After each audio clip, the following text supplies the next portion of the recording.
Hello, everyone. This is Dave Warner with Small Town Life, and today we're going to talk about the Garlic Festival, 21st Annual Garlic Festival with Julie Webster. Julie, welcome to the show. Thank you. Here we go. So, in this case, when we write articles about this, people can go back and look at it, but this is different. This is a podcast, and so we want to hear the origins of this, the origin story, as we call it. Okay. So tell me, how did this, 21 years ago, how did this get started? Yeah, 21 years ago. We had a couple years off for COVID in the middle there, but there were 8 farmers to begin with, and they had participated in Saugerties Garlic Festival, which has been going a lot longer than 21 years, and it's huge in Saugerties, New York. But they all lived in the Mohawk Valley and said, hey, we'd love to share our wares, share our knowledge, that kind of fun stuff. And it started out as an educational thing where they were really just not only trying to sell their stuff, but trying to educate people, correct? Well, both. There was a Garlic Education Day, which we hope to bring back someday, about planting and harvesting and all that good stuff. And then a farmer's market, little farmer's market. What's the thing about garlic? Why do people... Isn't it fun? So our region, and in fact, I've been reminded of this just recently, our region, lots of Slovenian, Eastern European settlers brought the garlic with them once upon a time. Oh, okay. And so our Mohawk Valley, they found out, is ripe, fantastic soil, great growing conditions, the right amount of daylight and temperatures and all that kind of fun stuff. So garlic grows really well. It grows really well. We hadn't talked about that before, so that's an interesting thing, Isn't it right? neat? Yeah, I think it's really neat. Yeah. Yeah, I mean, we had the Slovenian Hall right across the river here in Little Falls, and so there was a huge population there that had those roots. Mm-hmm. So that's cool, and they made roots. Yeah, they made I just noticed that you're wearing a necklace of garlic. You did that for me. I see. Oh my God, we're all gonna die. Just pretend it doesn't stink. So how did you and who started it, and where'd the idea come from? Sure. So it was a little group of farmers, and my mom, Gail, and I had a shop in the stone mill at the time, and it was a couple of years old, just in the baby stages. And Marge Balder was the director at the Mohawk Valley Center for the Arts at the time, and she said, hey, these farmers want to grow this, literally grow this, and they're not party planners. They're very busy right this time of year, but if we don't do something, we're going to lose this. Another organization is going to take this on. Wow. And that was enough for us. We love a theme. That's a thing. And we said, well, hey, we'd really like to keep it in Little Falls. It is the Mohawk Valley Garlic and Herb Festival. But we really like to keep it in Little Falls, selfishly. Because we're a city of festivals. Yes, right? True story. Yep. And now it's 21 years old, so we hope to never leave. I know. Yeah.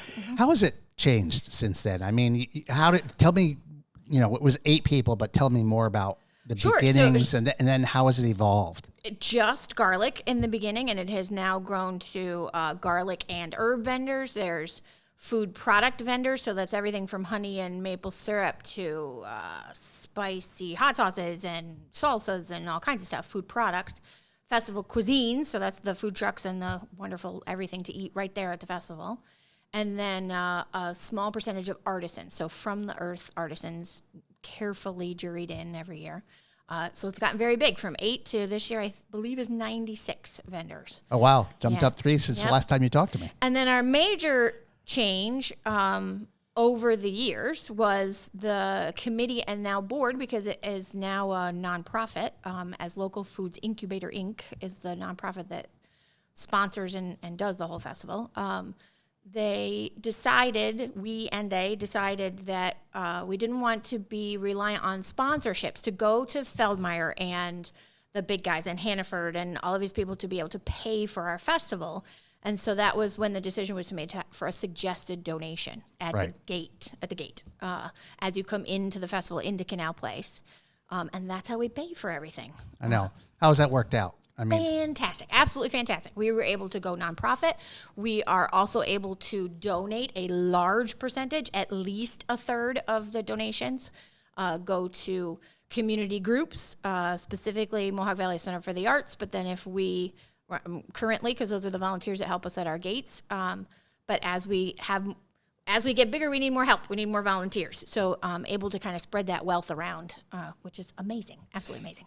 How is it working out? Getting volunteers? Is it easy to get them or? Well, everybody's so happy. Yeah. It's, Right. We're literally asking you to throw a party, to come and shy of clean up some garbage and, make sure porta potties have toilet paper. But hey, Well, that's not too bad. but it would still be a party if you were having something at home. You'd Yeah. be doing that too. So Yeah. And people don't trash anything here. They try to hit the garbage cans and all. my So it's gosh. not like you're picking trash up off the ground or anything. No, it's a clean festival. It is a clean festival, very clean, and it's all cleaned up by 7:00 that night, and you'd never know something. I know. I came down here one night after one of them, and I was like, it's like nothing happened here. It's really bizarre. So we see people, we being in the shop, we see people on the Sunday, and they go, "Oh, but I thought it was 2 days." I said, "No, it's only one day. We cause all of that chaos. We take over all of the parking. We close all the streets, all of that for just one day." And there's literally no trace left the next day. Yep. And this year it's September 14th from 10 to 5, correct? Yep. Any highlights this year, kind of like cool things that you would say, here's a reason for you to come down to this festival? My very favorite has absolutely nothing to do with garlic or herbs, and that is the horse and carriage rides on the canal. It is my very favorite. You can you walk over the bridge, you're out of the chaos and the music and all of the people, and it's just this calm, absolutely wonderful experience. And his name is Scott Case, coming with his absolutely gorgeous horses and wagon, and they're coming back. And then we have a chalk drawing thing, weather permitting. So cross my fingers, we're going to have a gorgeous weekend. And this is rain or shine. It is rain or shine. Happening. Yeah, true story. In fact, we might still be drawing chalk in the rain. That's a thing. But at the looks bridge, like watercolor, right? Yeah, for real. It's a contest on the way over the bridge as you go over to the horse and carriages. And then there's several different children's activities. Cornell Cooperative is coming with something. Different activities and demos. A black garlic demo again this year. An elderberry demo and talk, kind of benefits and wonderful things of elderberries.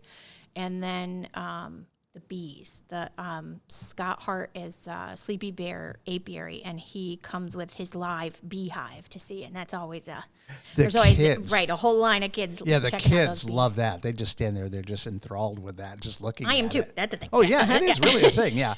What is the black garlic thing? Because I had not heard that one before So black either. garlic, when most people talk about it, they say it's a fermented garlic, and that's not quite right.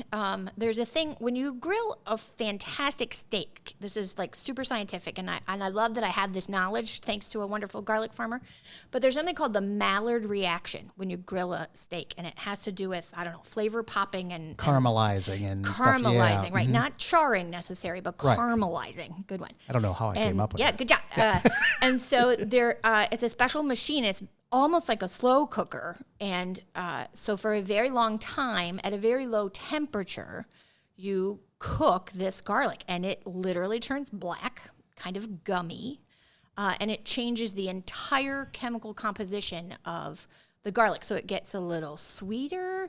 I say it almost has like an umami kind of smell and flavor to it. And they do all kinds of nifty stuff. If I pull it off, we're trying to do chocolate truffles with it.